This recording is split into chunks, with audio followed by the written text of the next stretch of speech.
ಪಣಕ್ಕಿಟ್ಟು ಮಲಪ್ರಭಾ ನದಿಯನ್ನ ದಾಟಬೇಕಾಗಿರುವಂತಹ ಪರಿಸ್ಥಿತಿ ರೈತರದ್ದು. ಸುಮಾರು 12,000 ಕ್ಯೂಸೆಕ್ನಷ್ಟು ನೀರು ಹರಿವಿದೆ. ಇದರ ಮಧ್ಯೆ ನದಿ ದಾಟ್ತಾ ಇದ್ದಾರೆ.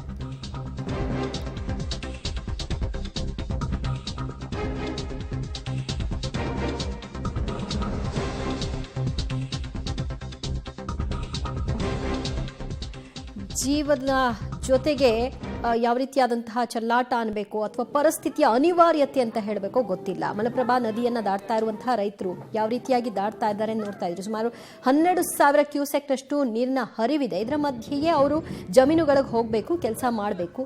ಆ ಕಾರಣಕ್ಕಾಗಿ ನದಿಯನ್ನ ದಾಟ್ತಾ ಇದ್ದಾರೆ.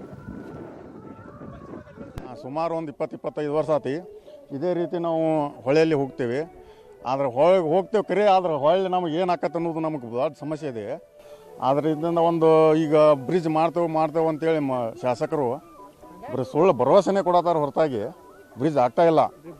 ಬೋಟ್ ಹೇಳ್ತ್ರಿ, ಅದಕ್ಕೆ ಯೂಸ್ ಮಾಡೋಕೆ ಇದಿಲ್ರಿ, ಅದಕ್ಕೆ ಡ್ರೈವರ್ ಇಲ್ರಿ, ಮತ್ತು ಅದಕ್ಕೆ ಇದಿಲ್ರಿ, ಅದಕ್ಕೆ ಡೀಸೆಲ್ ಇಲ್ಲ, ಸಿಬ್ಬಂದಿ ಇಲ್ಲ ಅಂತಾರೆ. ಬೇಕಾದ್ರೆ ನಾವು ದುಡ್ಡು ಕೊಟ್ಟು ಅದನ್ನು ಸ್ಪೆಷಲ್ ಮಾಡ್ಕೊಂಡು ಹೋಗ್ಬೇಕ್ರಿ. ಹಂಗಾರೆ ಈಗ ನಮ್ಮ ರೈತರ ಗೌರ್ಮೆಂಟ್ದವ್ರಿಂದ ವಾದ್ಬರಿಂದ ಸಿಬ್ಬಂದಿ ಇಲ್ಲಕ್ಕೆ ಬಂದ್ ಮಾಡಿಸಿದಾರ್ರಿ. 2 ವರ್ಷ ಆತ್ರಿ. ಹ್ಞೂ ರೀ, ಯಾರು ಜವಾಬ್ದಾರಿ?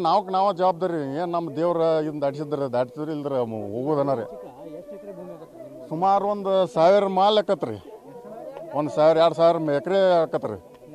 ನಾವು ಇದೇ ರೀತಿ ಡೈಲಿ ಇದೇ ರೀತಿ ಹೊಳಿ ಬಂತಂದ್ರೆ ಅರಿಬಿ ತಲೆ ಸುತ್ಕೊಂಡು ನಾವು ಹೋಗೋದು.